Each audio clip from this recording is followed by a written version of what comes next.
Hello trainers, Ganeto here, and today I'm back with my face here on YouTube. So let's see what we got going on, because we're having some great league action with my favorite Shadow Zapdos up in front, while at the back Shadow Swampert alongside our Medicham will form a very strong and heavy pressuring with charge attacks backline. So over here we're just gonna go ahead and spam our drill packs against this Medicham, and to be honest I think that Shadow Zapdos is absolutely insane up in front. So if you're looking for a Pokemon other than Shadow Zapdos, because you might not have it at all, I recommend going for something like an Emolga that can still guarantee you some really good battles against a Gligar or a Medicham.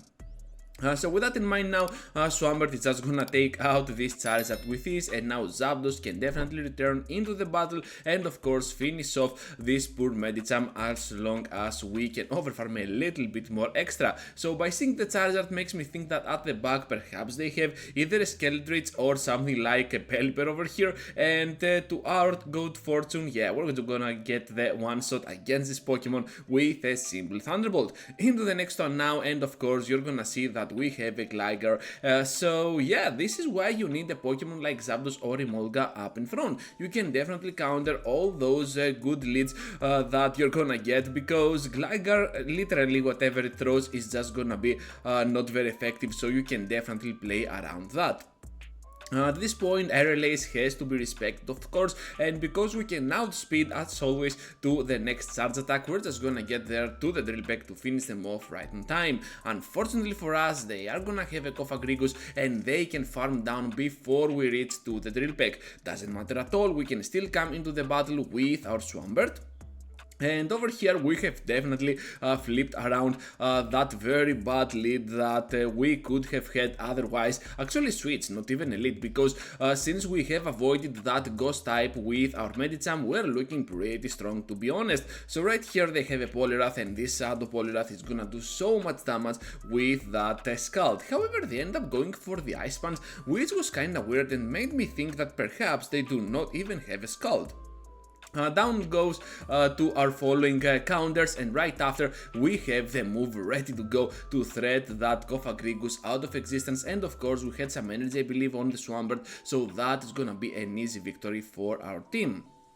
Into the next one now, and we're having the Alolan Sandslash up in front. This is obviously not a very good one for us. We need to get out of here as soon as possible, and of course our safe switch is gonna be Medicham. So let's see how we can handle this threat as well, because we're getting severely hard counter up in front and at the back at the same time. But hopefully here we can still go for that Ice Punch and drop that Wigglytuff at a point that perhaps we can easily farm down with those Thunder Shocks. However, the charm damage is absolutely insane on a Pokemon like Shadow Zapdos, and of course because I'm getting super low, I'm getting a little bit too scared and I have to throw my energy. So right here I'm just gonna get to my Thunderbolt for even bigger damage on that Sandslash, and by blocking here makes me think that perhaps we can have a chance at the end game with our Swampert. So at the back they have a Pokemon like this Alolan Ninetales, and I make a mistake here going for the Earthquake. Well, they can still reach to the move, which is a bummer, but to be honest I'm not sure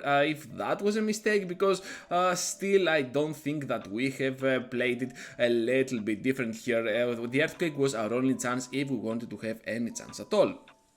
So into the next one now, and we're having the Sandslash once again up in front, but this time with a different safe switch.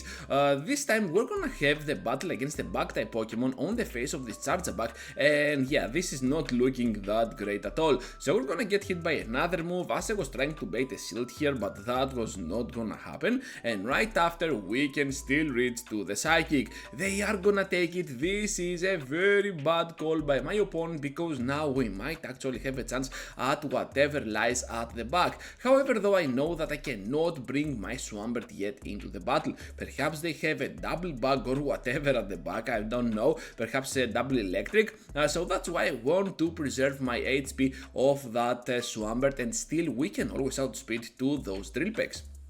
As always, they always need 5 of those Shadow Claws to get to the Ice Punch, while we need 5 for the first and 4 for the second. This means that we can always outspeed to the charge attack, and right after we're gonna have the Hydro Cannon for big damage on that Gligar.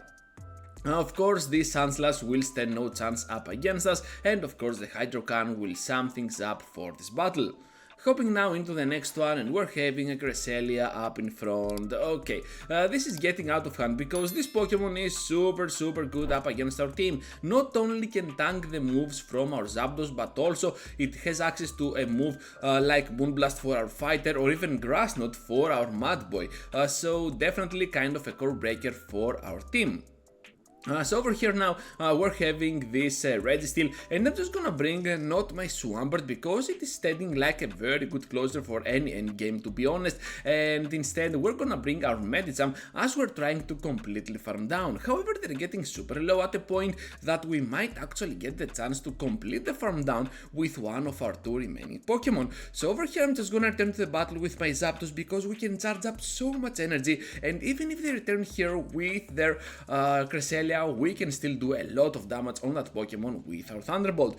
To our bad fortune though, we're gonna see a Carbink up against us, which means that we cannot do a lot of stuff up against that Pokemon, and of course we have now the battle against Cresselia with our Swampert. They end up taking this Hydrocan, which makes me think that perhaps now we can farm down with those Machots. Down goes Cresselia, and it's all up to this Carbink. Just gonna go straight for the Earthquake here because their win chance is if they can call that Hydro Cannon, but instead we're gonna get to the Earthquake, and of course we're gonna get that easy victory as it seems. I say easy, but it was not that easy, okay? We all saw here that it ended up into a weird battle against our baiting machine, the Swampog, against that Carbink. So yeah, we end up getting that Carbink match up towards our side. Anyways, into the next one now, we're having on the switch Leaky Tanks. So a lot of Leaky Tanks exist in the meta, and this is mainly because of the absence from that Noctowl. With that in mind now, we're just gonna go into the battle with our Medicham, and of course Psychic is gonna do so much damage on this Pokemon at the point that perhaps we can farm down after we get hit by a Body Slam. Can we do it? No, we cannot, just barely enough to farm us down. Doesn't matter, even more energy for our Zapdos, and after counting completely well the counters, we can still reach to the Drill Peck, and especially the back-to-back after they spend the shield. However, on the second one, they end up catching on their Sableye, and now we can come into the battle with our Swampert. So Swampert here definitely has the upper hand with those Hydro Cannons. However, it is still not the best outcome for our Swampy over here. So by counting correctly, once again, I can guarantee that perhaps before they reach to the next foul play, we can get to one extra Machop, which can always be the key here. So Medicham now will just finish us off with those counters, but they're getting super low at the point that a few Thundershocks later, we're just gonna get to that victory after all.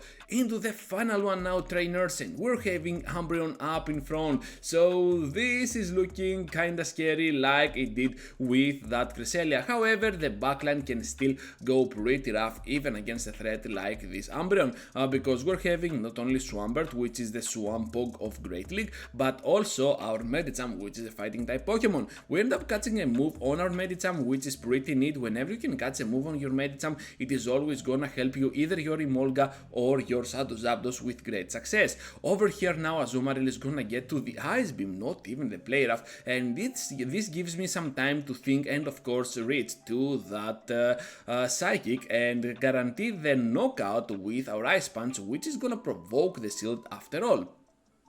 So with that in mind now, we're just gonna get into the battle with our Swampert because I know that they're gonna get to that Ice Beam as soon as they see my next Pokemon, but instead they get to the Hydro Pump, which is insane at this point. However, at the back they have a Pokemon like Tropius, which is weak to our Flying type, and of course we can resist pretty much whatever they throw, but still we're kinda classy, and even not very effective moves can get us in a difficult position. So over here now, Umbreon is gonna get those snarls through, and right after, I believe that if we can block here, we can not only guarantee the farm down, but also we're gonna get here with at least one Drill Peck and a little bit more remaining for the Tropius. So here comes the Drill Peck. This is gonna drop the Tropius super low, but they can still reach to that Leaf Blade. Swampert now goes in, Swampert reaches to its Hydro Cannon, and that is gonna fulfill the final victory for this video with an amazing ending with Shadow Swampert. So thank you for watching, trainers, and for staying till the end. Just be sure to leave a huge like before you go, and please consider subscribing to my channel